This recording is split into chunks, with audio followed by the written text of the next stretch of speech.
Jean avait 12 ans quand il découvrit qu'il avait une passion pour l'astronomie. Un soir d'été, après avoir terminé ses devoirs, il alla au fond de son jardin, là où les lumières de la ville ne parvenaient pas à troubler la clarté du ciel nocturne.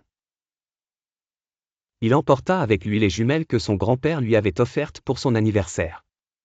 Son jardin, déjà tranquille de jour, semblait se plonger dans le mystère la nuit venue. Les arbres murmuraient doucement au vent, la lune éclairait la pelouse d'une lueur argentée. Jean s'étendit sur le dos, observa le ciel, et tenta de repérer les constellations qu'il avait lues dans un livre de la bibliothèque de l'école. Chaque étoile brillait d'une intensité différente, formant un immense tableau céleste au-dessus de lui.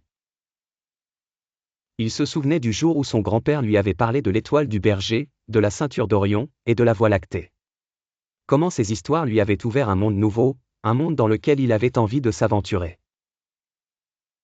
Cette nuit-là, en observant le ciel, Jean fit le vœu de devenir un astronome, de découvrir les secrets des étoiles, des planètes, et de l'univers tout entier. Avec ses jumelles, il parvint à distinguer quelques cratères de la Lune.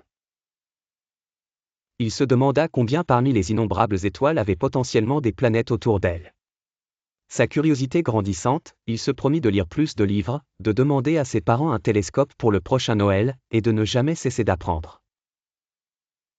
C'est ainsi que Jean, ce garçon de 12 ans, trouva une étincelle qui allait peut-être transformer un simple passe-temps en une vocation pour toute une vie.